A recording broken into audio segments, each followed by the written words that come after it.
ನಮಸ್ಕಾರ ಸ್ನೇಹಿತರೆ, ನಿಮಗೆಲ್ಲರಿಗೂ HD ಚಾನಲ್ ಕನ್ನಡಗೆ ಸ್ವಾಗತ. ಮೊನ್ನೆ ಪುಣೆಯಲ್ಲಿ ನಡೆದ ಪಾರ್ಶ್ ಕಾರ್ ಆಕ್ಸಿಡೆಂಟ್ ಬಾಲ ಅಪರಾಧಿಗೆ write an essay about road accident and how to prevent it ಅಂತ ಪನಿಷ್ಮೆಂಟ್ ಕೊಟ್ಟಿದ್ದು ಸ್ಕೂಲ್ ಪ್ರಿನ್ಸಿಪಾಲ್ ಅಲ್ಲ ಸ್ವಾಮಿ, ಇವರು ಸ್ವತಃ ಕೋರ್ಟ್ನ ಜಡ್ಜ್ ಅವರು. ಈ ಜಡ್ಜ್ಮೆಂಟ್ ಬರೋದಕ್ಕಿಂತ ಮುಂಚೆ ತೆಲುಗು HD ಚಾನಲ್ನಲ್ಲಿ ಈ ವಿಡಿಯೋ ವೈರಲ್ ಆಗಿದೆ. ಈ ಜಡ್ಜ್ಮೆಂಟ್ ಕೇಳಿ ನಿಮಗೆಲ್ಲ ಹೊಟ್ಟೆ ಉರಿಯುತ್ತೆ, ರಕ್ತ ಕುದಿಯುತ್ತೆ. ಇದು ನನಗೆ ನಿಮಗೆ ಅಷ್ಟೇ ಅಲ್ಲ ಸ್ವಾಮಿ, ಇಡೀ ದೇಶ ಈ ಜಡ್ಜ್ಮೆಂಟ್ ಕೇಳಿ ಸಿಟ್ಟಿನಿಂದ ಉರಿದು ಬೀಳ್ತಾ ಇದೆ. ಈ ಜಡ್ಜ್ಮೆಂಟ್ ಎಲ್ಲ ಕಡೆ ಸಾಮಾಜಿಕ ಜಾಲತಾಣಗಳಲ್ಲಿ, ಯೂಟ್ಯೂಬ್, ಟ್ವಿಟರ್, ಇನ್ಸ್ಟಾಗ್ರಾಮ್ನಲ್ಲಿ ವೈರಲ್ ಆಗ್ತಾ ಇದೆ. ಸಾರ್ವಜನಿಕರ ಪ್ರತಿಭಟನೆಯ ನಂತರ ಬಾಲಾಪರಾಧ ನ್ಯಾಯಮಂಡಳಿ JJB ಬುಧವಾರ ಈ ಮೈನರ್ ಬಾಲ ಅಪರಾಧಿಯ ಜಾಮೀನನ್ನು ರದ್ದುಗೊಳಿಸಿದೆ ಮತ್ತು ಹುಡುಗನನ್ನು ರಿಮ್ಯಾಂಡ್ ಹೋಮಿಗೆ ಕಳುಹಿಸಿದೆ. ಇಲ್ಲಿ ಇನ್ನೂ ಒಂದು ಬೆಳವಣಿಗೆ, ಹುಡುಗನ ತಂದೆಯನ್ನು ಮೇ 24ರವರೆಗೆ ನ್ಯಾಯಾಂಗ ಕಸ್ಟಡಿಗೆ ನೀಡಿದೆ. ಈ ಅಪಘಾತವು ಮೀಡಿಯಾದಲ್ಲಿ ಆಕ್ರೋಶವನ್ನು ಹೆಚ್ಚಿಸಿದೆ. ಮೈನರ್ ಹುಡುಗನ ಜಾಮೀನು ಬಗ್ಗೆ ಬಿಜೆಪಿ ಮತ್ತು ಅಪೋಸಿಷನ್ ನಡುವೆ ಮಾತಿನ ಸಮರ ನಡೆಯುತ್ತಾ ಇದೆ. ಈ ಪ್ರಕರಣವನ್ನು ಮುಚ್ಚಿ ಹಾಕಲು ಪೊಲೀಸರು ಪ್ರಯತ್ನಿಸುತ್ತಿದ್ದಾರೆ ಅಂತ ಟಾಕ್ ಶುರುವಾಗಿದೆ. 17 ವರ್ಷದ ಈ ಹುಡುಗನಿಗೆ ರಿಮ್ಯಾಂಡ್ ಹೋಮ್ನಲ್ಲಿ ಪೊಲೀಸರು ಪಿಜ್ಜಾ ಪಾರ್ಟಿ ಮಾಡಿಸುತ್ತಿದ್ದಾರೆ ಅಂತ ವರದಿ ಬಂದ ಮೇಲೆ Pune police commissioner Amit Kumar media ಮುಂದೆ ಇಂಟರ್ವ್ಯೂ ಕೊಟ್ಟರು. ಈ ಇಂಟರ್ವ್ಯೂನಲ್ಲಿ ಪೊಲೀಸರು ಇನ್ವೆಸ್ಟಿಗೇಷನ್ನಲ್ಲಿ ಸ್ಪಷ್ಟವಾಗಿ ತಿಳಿದಿದ್ದು ಏನೆಂದರೆ, ಜುವೆನೈಲ್ ಅಕ್ಯೂಸ್ಡ್ ಇದ್ದಾನಲ್ವಾ, ಇವನೇ ಗಾಡಿ ಚಲಾಯಿಸುತ್ತಿದ್ದ. ಇದಕ್ಕೆ ಪ್ರತಿಯಾಗಿ ಕ್ರೊನಾಲಜಿಕಲ್ ಏನು ಎವಿಡೆನ್ಸ್ ಬೇಕು ಎಲ್ಲ ಸಿಕ್ಕಿವೆ ಅಂತ ಮೀಡಿಯಾ ಮುಂದೆ ಸ್ಟೇಟ್ಮೆಂಟ್ ಕೊಟ್ಟಿದ್ದಾರೆ. ಇದರ ಮುಂದೆ ಏನು ಬೆಳವಣಿಗೆ ಆಗುತ್ತದೆ ಅಂತ ಕಾದು ನೋಡಬೇಕು. ಇವಾಗ ಇಷ್ಟು ವೈರಲ್ ಆದ ಈ ಕೋರ್ಟ್ ಜಡ್ಜ್ಮೆಂಟ್ ಬಗ್ಗೆ ನಾನು ನಿಮಗೆ ಡಿಟೇಲ್ ಆಗಿ ವಿವರಿಸ್ತೀನಿ. ಜಡ್ಜ್, ನೀನು ಆಕ್ಸಿಡೆಂಟ್ ಮಾಡಿದೆಯಲ್ಲ, ಅದಕ್ಕೆ ನೀನು 15 ಡೇಸ್ ಪಿಕ್ನಿಕ್ ಹೋಗೋ ಥರ ಟ್ರಾಫಿಕ್ ಪೊಲೀಸರ ಜೊತೆ ಕೆಲಸ ಮಾಡು. ನಿನಗೆ ಮದ್ಯಪಾನದ ವ್ಯಸನ ಇದೆ ಅಲ್ಲವೇ, ಅದಕ್ಕೆ ಸೈಕ್ಯಾಟ್ರಿಕ್ ಎವಲ್ಯೂಷನ್ ಆ್ಯಂಡ್ ಟ್ರೀಟ್ಮೆಂಟ್ಗೆ ಹೋಗಬೇಕು. ಮತ್ತು ನೀನು 300 ವರ್ಡ್ಸ್ಗೆ ಮೀರದಂತೆ ಒಂದು ನಿಬಂಧ ಬರೆಯಬೇಕು. ಅದರ ಟಾಪಿಕ್ ಏನಪ್ಪ ಅಂದರೆ effect of road accident and their solutions ಅಂತ ಜಡ್ಜ್ಮೆಂಟ್ ನೀಡಿದ್ದಾರೆ. ಈ ಜಡ್ಜ್ಮೆಂಟ್ ರಿಚ್ ಕಿಡ್ ಅಂತ ಕೊಟ್ಟಿದ್ದಾರೋ ಅಥವಾ ಅವರ ಅಪ್ಪ ಬಿಲ್ಡರ್ ಅಂತ ಕೊಟ್ಟಿದ್ದಾರೋ ಅಲ್ಲ, ಅಥವಾ ಅವನು ಒಬ್ಬ ಬಾಲಾಪರಾಧಿ ಅಂತ ಕೊಟ್ಟಿದ್ದಾರೋ ಒಂದು ಅರ್ಥವಾಗುತ್ತಿಲ್ಲ. ಈ ಜಡ್ಜ್ಮೆಂಟ್ಗೆ ವ್ಯತಿರಿಕ್ತವಾಗಿ ಈಗ ಎಲ್ಲ ಕಡೆ ಪ್ರತಿಭಟನೆ ಶುರುವಾಗಿದೆ. ಫಸ್ಟ್ ಆಫ್ ಆಲ್, ಈ ಆಕ್ಸಿಡೆಂಟ್ ಹೇಗೆ ಆಗಿದೆ, CCTV ಫುಟೇಜ್ನಲ್ಲಿ ಏನಿದೆ, ಆ ಹುಡುಗ ಎಲ್ಲಿ ಡ್ರಿಂಕ್ಸ್ ಮಾಡಿದ ಅಂತ ಈ ವಿಡಿಯೋನಲ್ಲಿ ಕ್ಲಿಯರ್ ಆಗಿ ತಿಳಿಸಿ, ನಮ್ಮ ದೇಶ ಯಾಕೆ ಬ್ರಿಟಿಷ್ ಕಾಲದ ನ್ಯಾಯ ವ್ಯವಸ್ಥೆಯನ್ನು ಅನುಸರಿಸುತ್ತಿದೆ ಅಂತ ತಿಳಿಯೋಕ್ಕೆ ಮುಂಚೆ ನನ್ನ ಈ ವಿಡಿಯೋನ ಲೈಕ್ ಮಾಡಿ, ಶೇರ್ ಮಾಡಿ, ಸಬ್ಸ್ಕ್ರೈಬ್ ಮಾಡಿ. ಈ ತರಹದ ಇನ್ಸಿಡೆಂಟ್ ಮುಂದೆ ಯಾರಿಗೂ ಬರಕೂಡದು ಅಂತ ಆಶಿಸುತ್ತೀನಿ. ಲಾಸ್ಟ್ ಸ್ಯಾಟರ್ಡೆ ನೈಟ್ ರಾತ್ರಿ 2:30 ಗಂಟೆ ಸಮಯದಲ್ಲಿ ಪುಣೆ ನಗರದಲ್ಲಿದ್ದ ಕಲ್ಯಾಣಿ ನಗರ್ ಎಂಬ ಏರಿಯಾದಲ್ಲಿ 17 ವರ್ಷದ ಮೈನರ್ ಹುಡುಗ ಮತ್ತು ಅವನ ಫ್ರೆಂಡ್ಸ್ ಫುಲ್ ಎಣ್ಣೆ ಕುಡಿದು 1 ಗಂಟೆಗೆ 240 ಕಿಲೋಮೀಟರ್ ವೇಗದಲ್ಲಿ ಪಾರ್ಶ್ ಕಾರ್ನ ಚಲಾಯಿಸುತ್ತಿರುವ ದೃಶ್ಯಗಳನ್ನು ನೀವು CCTVಯಲ್ಲಿ ನೋಡಬಹುದು. ಈ ಕಾರ್ ಕಂಟ್ರೋಲ್ ತಪ್ಪಿ ಪಾಪ ಬೈಕ್ನಲ್ಲಿ ಹೋಗುತ್ತಿದ್ದ 24 ವರ್ಷದ ಒಬ್ಬ ಹುಡುಗ ಅನೀಶ್ ಅವಾದ್ಯ ಆ್ಯಂಡ್ ಹುಡುಗಿ ಅಶ್ವಿನಿ ಕೋಸ್ಟಾ ಅವರಿಗೆ ಗುದ್ದಿದೆ. ಅವರಿಬ್ಬರು ಸ್ಪಾಟ್ನಲ್ಲಿಯೇ ಡೆತ್ ಆಗಿದ್ದಾರೆ. ಇಲ್ಲಿ ನೀವು ಅವರ ಫೋಟೋಸ್ನ ಆಕ್ಸಿಡೆಂಟ್ ಆಗಿ ಬಿದ್ದಿರುವ ಚಿತ್ರವನ್ನು ಕಾಣಬಹುದು. ಇವರಿಬ್ಬರು ಮಧ್ಯಪ್ರದೇಶ ರಾಜ್ಯದವರು, ಸಾಫ್ಟ್ವೇರ್ ಉದ್ಯೋಗಿಗಳು, ಪುಣೆಯಲ್ಲಿ ಕೆಲಸ ಮಾಡುತ್ತಿದ್ದರು. ಮಿಡಲ್ ಕ್ಲಾಸ್ನಲ್ಲಿ ಹುಟ್ಟಿ 4 ವರ್ಷ ಎಷ್ಟೋ ಕಷ್ಟಪಟ್ಟು ಇಂಜಿನಿಯರ್ ಆಗಿ ಕುಟುಂಬಕ್ಕೆ ಆರ್ಥಿಕ ಬೆಂಬಲವಾಗಿ ನಿಂತಿದ್ದ ಸಮಯದಲ್ಲಿ ಒಬ್ಬ ಪೋಖ್ರಿ ಅನ್ಎಜುಕೇಟೆಡ್ ತಂದೆಯ ಹಣದಿಂದ ಮಜಾ ಮಾಡಿ ಕುಡಿದು ಕುಪ್ಪಳಿಸುವ ಬೇಜವಾಬ್ದಾರಿ ಹುಡುಗನ ಕೈಯಲ್ಲಿ ಸಾವನ್ನಪ್ಪಿದ್ದಾರೆ. ಈ ಪೋರ್ಶ್ ಕಾರ್ ಇವರಿಬ್ಬರನ್ನು ಗುದ್ದಿ ಡಿವೈಡರ್ಗೆ ಡಿಕ್ಕಿ ಹೊಡೆದು ನಿಂತಿದೆ. ಅಲ್ಲಿ ಇದ್ದ ಜನರು ಕಾರಿನಲ್ಲಿದ್ದ ಹುಡುಗನನ್ನು ಥಳಿಸಿ ಪೊಲೀಸರಿಗೆ ಒಪ್ಪಿಸಿದ್ದಾರೆ. ಆಕ್ಸಿಡೆಂಟ್ ಮಾಡಿದ ಹುಡುಗ ಮತ್ತು ಫ್ರೆಂಡ್ಸ್ ಎಣ್ಣೆ ಪಾರ್ಟಿ ಮುಗಿಸಿಕೊಂಡು ಬರುತ್ತಿದ್ದರು. ಆಕ್ಸಿಡೆಂಟ್ ಮಾಡಲಿಕ್ಕೆ ಮುಂಚೆ ಇವರು ಕೋಸಿ ಬಾರ್ನಲ್ಲಿ ಮರಿಯಾತ್ ಸ್ವೀಟ್ಸ್ನಲ್ಲಿ ಇದ್ದ ಬ್ಲ್ಯಾಕ್ ಕ್ಲಬ್ನಲ್ಲಿ ಡ್ರಿಂಕ್ ಮಾಡುತ್ತಿರುವುದನ್ನು ನೀವು CCTV ಫುಟೇಜ್ನಲ್ಲಿ ಕಾಣಬಹುದು. ಈ ಇನ್ಸಿಡೆಂಟ್ ಆದಮೇಲೆ ಅವರ ತಂದೆ ವಿಶಾಲ್ ಅಗರ್ವಾಲ್ ಓಡಿ ಹೋದರು. ಈಗ ಅವರು ಪೊಲೀಸ್ ಕಸ್ಟಡಿಯಲ್ಲಿ ಇದ್ದಾರೆ. ಸಂಡೇ ಪೊಲೀಸರು ಆ ಹುಡುಗನ ಮೇಲೆ FIR ಫೈಲ್ ಮಾಡಿದರು. ಮೈನರ್ ಹುಡುಗನನ್ನು ಡಿಸ್ಟ್ರಿಕ್ಟ್ ಕೋರ್ಟ್, ಹೈಕೋರ್ಟ್ ವಿಚಾರಣೆ ಮಾಡಲ್ಲ. ಮೈನರ್ ಹುಡುಗರಿಗೆ ಸಪರೇಟ್ ಕೋರ್ಟ್ ಇರುತ್ತದೆ. ಆದರೆ ಅದೇ ಜುವೆನೈಲ್ ಜಸ್ಟಿಸ್ ಬೋರ್ಡ್. ಜುವೆನೈಲ್ ಅಂದರೆ ಚೈಲ್ಡ್ ಅಂತ ಅರ್ಥ. ಸ್ಯಾಟರ್ಡೆ ನೈಟ್ ಆಕ್ಸಿಡೆಂಟ್ ಆಗಿದೆ. ಸಂಡೇ ಕೋರ್ಟ್ ಬೇಲ್ ನೀಡಿದೆ. ಇಲ್ಲಿ ಇಬ್ಬರು ಯೂತ್ಸ್ ಪ್ರಾಣ ಕಳೆದುಕೊಂಡಿದ್ದಾರೆ. ಅವರ ಪೇರೆಂಟ್ಸ್ನ ಗೋಳು ಯಾರಿಗೂ ಕಾಣುತ್ತಿಲ್ಲವೇ? ಒಂದು ಇನ್ವೆಸ್ಟಿಗೇಷನ್ ಇಲ್ಲ, ಕೌನ್ಸಿಲಿಂಗ್ ಇಲ್ಲ. ಬಾಲ ಅಪರಾಧಿಯ ಫಾದರ್ ಆ ಸಮಯದಲ್ಲಿ ಓಡಿ ಹೋದ. ಅಂತಹ ಸಮಯದಲ್ಲಿ ಕೆಲವೇ ಗಂಟೆಗಳಲ್ಲಿ ಕೋರ್ಟ್ ಮೈನರ್ ಅಪರಾಧಿಯನ್ನು ಬೇಲ್ ಕೊಟ್ಟು ತುಂಬಾ ಘನ ಕಾರ್ಯವನ್ನು ಮಾಡಿದೆ. ಆ ಜಡ್ಜ್ಮೆಂಟ್ ಬಗ್ಗೆ ನನಗೆ ಪದೇ ಪದೇ ಹೇಳಕ್ಕೆ ಬೇಜಾರಾಗ್ತಾ ಇದೆ. ಕೈಗೆ ಬಂದ ಮಕ್ಕಳನ್ನು ಕಳೆದುಕೊಂಡ ಪೇರೆಂಟ್ಸ್ಗೆ ಏನು ಅನಿಸಬಹುದು?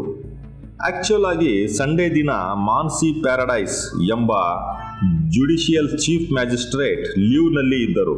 ಸೊ ಅವರ ಪ್ಲೇಸ್ ನಲ್ಲಿ juvenile justice board member doctor NL ಧನ್ವಾಡೆ ಎಂಬ ಜಡ್ಜ್ ಈ ಜಡ್ಜ್ಮೆಂಟ್ ಕೊಟ್ಟಿದ್ದಾರೆ. ಮಿಡಲ್ ಅಂಡ್ ಅಪ್ಪರ್ ಕ್ಲಾಸ್ ಜನರು ಅಂದರೆ ಕೋರ್ಟಿಗೆ ಜೋಕ್ ಆಗಿ ಕಾಣ್ತಾ ಇದೆ. ನಮ್ಮ ದೇಶದ ರೂಲ್ಸ್ ಕೇವಲ ಮಿಡಿಲ್ ಅಪ್ಪರ್ ಕ್ಲಾಸ್ ಅವರಿಗೆ ಮಾತ್ರ ಅಂತ ಕಾಣ್ತಿದೆ. ರಾಜಕೀಯ ನಾಯಕರು, ಶ್ರೀಮಂತರು ನ್ಯಾಯ ವ್ಯವಸ್ಥೆಯಲ್ಲಿ ಇದ್ದ ಲೂಪ್ ಹೋಲ್ಸ್ನ ಹುಡುಕಿಕೊಂಡು ಬಚಾವಾಗ್ತಾರೆ. ಅವರಿಗೆ ಈಸಿಯಾಗಿ ಬೇಲ್ ಸಿಗುತ್ತದೆ. ನಮ್ಮ ದೇಶದಲ್ಲಿ ದೊಡ್ಡ ದೊಡ್ಡ ಸ್ಕ್ಯಾಮ್ಸ್ ಮಾಡಿ ಬೇಲ್ ತಗೊಂಡು ಬಂದು ರಾಜಕೀಯ ಮಾಡುತ್ತಿದ್ದಾರೆ. ಮೊನ್ನೆ ಎಲೆಕ್ಷನ್ ಸಮಯದಲ್ಲಿ ಎಲೆಕ್ಷನ್ ಕ್ಯಾಂಪೇನ್ ಮಾಡಲಿಕ್ಕೆ ಸುಪ್ರೀಂ ಕೋರ್ಟ್ ಬೇಲ್ ಕೊಟ್ಟಿದೆ. ಈ ವಿಷಯ ನಿಮಗೆಲ್ಲರಿಗೂ ಗೊತ್ತು ಇದೆ. ಬೇಲ್ ತಗೊಂಡು ಕ್ಯಾಂಪೇನ್ ಮಾಡಿದ್ದು ನಮ್ಮ Aam Aadmi party leader crazy Agarwal. 100 ರೂಪಾಯಿ ಲಂಚ ತಗೊಂಡಿದ್ದ ಮಿಡಿಲ್ ಕ್ಲಾಸ್ ಎಂಪ್ಲಾಯಿಗೆ 10 ವರ್ಷ ಶಿಕ್ಷೆ ಕೊಡ್ತಾರೆ. ಶ್ರೀಮಂತರು ಹಣದ ಆಮಿಷೆಯಲ್ಲಿ ದೊಡ್ಡ ದೊಡ್ಡ ಲಾಯರ್ಸ್ ಇಟ್ಟುಕೊಂಡು ಈಸಿಯಾಗಿ ಬೇಲ್ ಕೊಡ್ತಾರೆ. ಇದು ಎಂತಹ ನ್ಯಾಯ ವ್ಯವಸ್ಥೆ? ಖಲಿಸ್ತಾನ್ ರೆವಲ್ಯೂಷನ್ ಮಾಡಿದ ಅಮೃತ್ ಪಾಲ್ ಸಿಂಗ್ನು ಬೇಲ್ ಕೊಡಿ, ಅವನು ಬಂದು MP ಎಲೆಕ್ಷನ್ ಅಲ್ಲಿ ಪ್ರಚಾರ ಮಾಡುತ್ತಾನೆ. ಇಬ್ಬರನ್ನು ಆಕ್ಸಿಡೆಂಟ್ ಮಾಡಿದ ಹುಡುಗ ಒಂದು ದಿನ ಜೈಲಿನಲ್ಲಿ ರಿಮ್ಯಾಂಡ್ ಹೋಮಿನಲ್ಲಿ ಇರಕ್ಕೆ ಆಗಲ್ವಾ? ಮೈನರ್ ಹುಡುಗ ಅಂತ ಕೆಲವೇ ಗಂಟೆಗಳಲ್ಲಿ ಬೇಲ್ ಕೊಡ್ತೀರಾ? ಎಷ್ಟು ಜೇಬು ತುಂಬಿಕೊಂಡು ಜಡ್ಜ್ಮೆಂಟ್ ಕೊಟ್ಟಿದ್ದಾರೆ. ಇದನ್ನು ನಾನು ಕೇಳುತ್ತಿಲ್ಲ ಸ್ವಾಮಿ, ಸಾರ್ವಜನಿಕರು ಕೇಳುತ್ತಿರುವ ಪ್ರಶ್ನೆ ಇದು. ಎಕ್ಸ್ಪರ್ಟ್ ಸಹ ಈ ಬೇಲ್ ಇಲ್ಲಿಗಲ್ ಅಂತ ಹೇಳುತ್ತಿದ್ದಾರೆ. 17 ವರ್ಷದ ಹುಡುಗನ ತಂದೆಯ ಹೆಸರು ವಿಶಾಲ್ ಅಗರ್ವಾಲ್. ಬ್ರಹ್ಮ ಕ್ರಾಪ್ ಎಂಬ ದೊಡ್ಡ ಬಿಲ್ಡಿಂಗ್ ಕನ್ಸ್ಟ್ರಕ್ಷನ್ ಕಂಪನಿಗೆ ಓನರ್. 1982 ರಿಂದ ಅಗರ್ವಾಲ್ ಫ್ಯಾಮಿಲಿ ಈ ಬಿಸ್ನೆಸ್ ನಲ್ಲಿ ತೊಡಗಿದೆ. ಈ ಬಿಲ್ಡರ್ ಮಗನಿಗೆ ಪ್ರೀತಿಯಿಂದ 7 ಕೋಟಿ ಬೆಲೆ ಬಾಳುವ ಐಷಾರಾಮಿ ಕಾರು ತೆಗೆಸಿಕೊಟ್ಟದ್ದು ತಪ್ಪಲ್ಲ. ಆದರೆ ಮೈನರ್ ಹುಡುಗನಿಗೆ, ಡ್ರೈವಿಂಗ್ ಲೈಸೆನ್ಸ್ ಇಲ್ಲದ ಹುಡುಗನಿಗೆ ಕೊಡಿಸಿದ್ದು ತಂದೆಯ ಘೋರ ಅಪರಾಧ. ಇದರಲ್ಲಿ ವಿಶಾಲ್ ಅಗರ್ವಾಲ್ ಸಹ ಅಪರಾಧಿಯೇ. ಪುಣೆ ಪೊಲೀಸರು ಜುವೆನೈಲ್ ಕೋರ್ಟ್ ಜಡ್ಜ್ಮೆಂಟ್ ಕೊಟ್ಟಿದ್ದು ತಪ್ಪು ಅಂತ ಹೈಕೋರ್ಟ್ ಮೆಟ್ಟಲೇರಿದೆ. ಸಪೋಸ್ ಹೈಕೋರ್ಟ್ ಈ ತೀರ್ಪು ಸಹ ತಪ್ಪು ಇದ್ದರೆ ಸುಪ್ರೀಂ ಕೋರ್ಟಿಗೆ ಹೋಗುತ್ತದೆ. ಫೈನಲ್ ಆಗಿ ಸುಪ್ರೀಂ ಕೋರ್ಟ್ 5 ಅಥವಾ 10 ವರ್ಷ ವಿಚಾರಣೆ ನಡೆಸಿ ಈ ಜಡ್ಜ್ಮೆಂಟ್ ಇನ್ಕರೆಕ್ಟ್ ಅಂತ ತೀರ್ಪು ಬರುತ್ತದೆ. ಆದರೆ ಇನ್ಕರೆಕ್ಟ್ ಆಗಿ ಜಡ್ಜ್ಮೆಂಟ್ ಕೊಟ್ಟ ಈ ಜಡ್ಜ್ ಯಾಕೆ ಅಕೌಂಟೇಬಲ್ ಆಗಿ ನಿಲ್ಲುತ್ತಿಲ್ಲ? ಯಾಕೆ ಇವರಿಗೆ ಫೈನ್ ಹಾಕುತ್ತಿಲ್ಲ? ಸುಮ್ಮನೆ ಕೇಳ್ತಾ ಇದ್ದೀನಿ. ಒಬ್ಬ ಹೈಕೋರ್ಟ್ ಆರ್ ಸುಪ್ರೀಂ ಕೋರ್ಟ್ ಜಡ್ಜೇ ಆಗಲಿ, ಜುವೆನೈಲ್ ಕೋರ್ಟ್ ಮೆಂಬರೇ ಆಗಲಿ, ಯಾವುದರ ಆಧಾರದ ಮೇಲೆ ಈ ಜಡ್ಜ್ಮೆಂಟ್ ಅನ್ನು ಕೊಟ್ಟಿದ್ದಾರೆ? ಲಾ ಅಂಡ್ ಆರ್ಡರ್ ಆಧಾರದ ಮೇಲೆ ಎಲ್ಲ ಅನಲೈಸ್ ಮಾಡಿ ಜಡ್ಜ್ ಅವರು ಜಡ್ಜ್ಮೆಂಟ್ ಕೊಡ್ತಾರೆ. ಈ ತೀರ್ಪು ನ್ಯಾಯಬದ್ಧವಾಗಿ ಕೊಟ್ಟಿಲ್ಲ ಅಂದರೆ ಇವರಿಗೆ ಯಾಕೆ ಅಕೌಂಟೇಬಲ್ ಮಾಡಲ್ಲ? ಫಾರ್ ಎಕ್ಸಾಂಪಲ್, ನಾನು ನನ್ನ ಕ್ಲೈಂಟ್ಸ್ಗೆ ಲೋ ಕ್ವಾಲಿಟಿ ಪ್ರಾಡಕ್ಟ್ ಕೊಟ್ಟಿದ್ದರೆ ಅದನ್ನು ರಿಫಂಡ್ ಮಾಡಿಸುವ ರೆಸ್ಪಾನ್ಸಿಬಿಲಿಟಿ ನನ್ನದೇ ಆಗಿರುತ್ತದೆ ಅಲ್ಲವೇ? ಇಲ್ಲಿ ಜಡ್ಜ್ ಅವರ ರೆಸ್ಪಾನ್ಸಿಬಿಲಿಟಿ ಸರಿಯಾದ ನ್ಯಾಯಯುತವಾದ ತೀರ್ಪು ಕೊಡಿಸುವುದು ಅಲ್ಲವೇ? ನಾನು ಕೇಳುತ್ತಿರುವುದು ಸರಿಯಲ್ಲವೇ? ಒಬ್ಬ ರೆಸ್ಟೋರೆಂಟ್ ಓನರ್ ಅನ್ಹೈಜೆನಿಕ್ ಫುಡ್ ಡೆಲಿವರಿ ಮಾಡಿದರೆ ಕನ್ಸ್ಯೂಮರ್ ಕೋರ್ಟಿಗೆ ಹೋಗಿ ಕಂಪ್ಲೇಂಟ್ ಮಾಡಿ ಫೈನ್ ಹಾಕಿಸುತ್ತೀವಿ. ಇಷ್ಟು ವರ್ಷಗಳಿಂದ ಈ ರೀತಿ ತಪ್ಪು ಜಡ್ಜ್ಮೆಂಟ್ ಕೊಡುತ್ತಿರುವ ಜಡ್ಜ್ ಮೇಲೆ ಫೈನ್ ಅಥವಾ ಆಕ್ಷನ್ ತಗೊಂಡಿದ್ದಾರಾ? ಯಾರಿಗಾದರೂ ಫೈನ್ ಹಾಕಿದ್ದಾರಾ? ಪ್ಲೀಸ್ ಕಮೆಂಟ್ ಮಾಡಿ. ಇಲ್ಲಿ ನಾನು ಜಡ್ಜ್ ಅವರದು ತಪ್ಪು ಅಂತ ಹೇಳುತ್ತಿಲ್ಲ. ಇದು ನಮ್ಮ ನ್ಯಾಯ ವ್ಯವಸ್ಥೆ. ಇಲ್ಲಿ ಎಷ್ಟೋ ಲೂಪ್ ಹೋಲ್ಸ್ ಇವೆ. ಅದಕ್ಕೆ ಕೇಸುಗಳು ಹೈಕೋರ್ಟ್ನಲ್ಲಿ ಸೋತು ಸುಪ್ರೀಂ ಕೋರ್ಟ್ನಲ್ಲಿ ಗೆಲ್ಲುತ್ತವೆ. ಹಣದಿಂದ ಒಳ್ಳೆಯ ಲಾಯರ್ಸ್ನ ಅಫೋರ್ಡ್ ಮಾಡಿಕೊಂಡು ಸಿಸ್ಟಮ್ನ ಅಣಕಿಸಿದ ಒಬ್ಬ ದೊಡ್ಡ ಬಾಲಿವುಡ್ ಸೂಪರ್ ಸ್ಟಾರ್ ರೋಡ್ ಆಕ್ಸಿಡೆಂಟ್ನ ನಾವು ಮರೆಯಲಿಕ್ಕೆ ಆಗಲ್ಲ. ಸಲ್ಲು ಭಾಯ್ ಅವರು ಹ್ಯಾಪಿಯಾಗಿ ಸಿನಿಮಾ ಮಾಡುತ್ತಾ ಎಂಜಾಯ್ ಮಾಡುತ್ತಿದ್ದಾರೆ. ಇದೇ ಸಿಸ್ಟಮ್ ಲೂಪ್ ಹೋಲ್ಸ್ನ ಸಹಾಯದಿಂದ ನೀರವ್ ಮೋದಿ, ವಿಜಯ್ ಮಲ್ಯ ಫಾರಿನ್ ಕಂಟ್ರೀಸ್ನಲ್ಲಿ ಎಂಜಾಯ್ ಮಾಡುತ್ತಿದ್ದಾರೆ. ಪುಣೆ ಇನ್ಸಿಡೆಂಟ್ನಲ್ಲಿ ಆ 17 ವರ್ಷದ ಹುಡುಗನ ವಿಷಯದಲ್ಲಿಯೂ ಇದೇ ನಡೆದಿದೆ. ಹಣ ಇಟ್ಟು ಒಳ್ಳೆಯ ಲಾಯರ್ಸ್ನ ಹೈರ್ ಮಾಡಿಕೊಂಡು ಲಾಯರ್ಸ್ ಸಿಸ್ಟಮ್ಸ್ ಹೋಲ್ಸ್ನ ಯೂಸ್ ಮಾಡಿ ಬೇಲ್ ಕೊಡಿಸಿದ್ದಾರೆ. ಪುಣೆ ಪೊಲೀಸರು ಆ ಹುಡುಗನ ಮೇಲೆ IPC ಸೆಕ್ಷನ್ 304A ಅಪ್ಲೈ ಮಾಡಿದರೆ ನೆಗ್ಲಿಜಿಯನ್ಸಿಯಾಗಿ ಡ್ರೈವಿಂಗ್ ಮಾಡಿ ಹತ್ಯೆ ಮಾಡಿದ ಆರೋಪ ಸಾಬೀತುವಾಗುತ್ತದೆ. ಆದರೆ IPC ಸೆಕ್ಷನ್ 304A ಹಾಕಲಿಕ್ಕೆ ಮುಂಚಿತವಾಗಿ ಸೆಕ್ಷನ್ 304 ಕೇಸ್ ಅಂತ ಅಪ್ಲೈ ಮಾಡಿ ಬೇಲ್ ತಗೊಂಡಿದ್ದಾರೆ. ಸೆಕ್ಷನ್ 304ನಲ್ಲಿ ಆಕ್ಸಿಡೆಂಟ್ ಮಾಡಿದರೆ ಬೇಲ್ ಸಿಗುತ್ತದೆ. ಅದೇ ನಾನು ಮೊದಲೇ ಹೇಳಿದ ಹಾಗೆ ಸಿಸ್ಟಮ್ ಲೂಪ್ ಹೋಲ್ಸ್ನ ಯೂಸ್ ಮಾಡ್ಕೋತಾರೆ ಅಂತ. ಆಕ್ಸಿಡೆಂಟ್ ಮಾಡಿದ ಬಾಲ ಅಪರಾಧಿಯಿಂದ ಏನು ಹೇಳಿಸಿದ್ದಾರೆ ಗೊತ್ತಾ? ನನಗೆ ಆಲ್ಕೋಹಾಲ್ ಅಡಿಕ್ಷನ್ ಇದೆ. ಆಲ್ಕೋಹಾಲ್ ಅಡಿಕ್ಷನ್ ಕಾರಣದಿಂದ ನಾನು ಆಕ್ಸಿಡೆಂಟ್ ಮಾಡಿದೆ. ನನಗೆ ಆಲ್ಕೋಹಾಲ್ ಅಡಿಕ್ಷನ್ನಿಂದ ಮೆಂಟಲಿ ಇಂಬ್ಯಾಲೆನ್ಸ್ ಆಗಿದೆ ಅಂತ ಹೇಳಿಸಿದ್ದಾರೆ. ಹೀಗೆ ಹೇಳಿದರೆ ಬೇಲ್ ಸಿಗುತ್ತದೆ. ವ್ಯವಸ್ಥೆಯ ಲೂಪ್ ಹೋಲ್ಸನ್ನು ಚೆನ್ನಾಗಿ ಬಳಸಿಕೊಂಡಿದ್ದಾರೆ. ಆಕ್ಚುಲಿ ಪುಣೆ ಪೊಲೀಸರು ಜುವೆನೈಲ್ ಕೋರ್ಟ್ ಕೊಟ್ಟ ತೀರ್ಪನ್ನ ರಿವ್ಯೂ ಮಾಡಬೇಕು ಅಂತ ಕೋರುತ್ತಿದ್ದಾರೆ. ಈ ಜಡ್ಜ್ಮೆಂಟನ್ನು ಹಿಂದಕ್ಕೆ ತಗೋಬೇಕು ಅಂತ ಕೋರುತ್ತಿದ್ದಾರೆ. ಅಕಾರ್ಡಿಂಗ್ ಟು ಜುವೆನೈಲ್ ಸೆಕ್ಷನ್ 15 ಪ್ರಕಾರ ಸಪೋಸ್ ಒಬ್ಬ ಬಾಲಾಪರಾಧಿಯ ವಯಸ್ಸು 16ರಿಂದ 18 ವರ್ಷ ನಡುವೆ ಇದ್ದರೆ ಆ ಅಪರಾಧಿಯನ್ನು ಮೇಜರ್ ಆಗಿ ಪರಿಗಣಿಸಿ ಮೇಜರ್ ಆದವರನ್ನು ಹೇಗೆ ಶಿಕ್ಷಿಸುತ್ತಾರೋ ಹಾಗೆ ಶಿಕ್ಷಿಸಬೇಕು ಅಂತ ಸೆಕ್ಷನ್ 59ನಲ್ಲಿ ಇದೆ.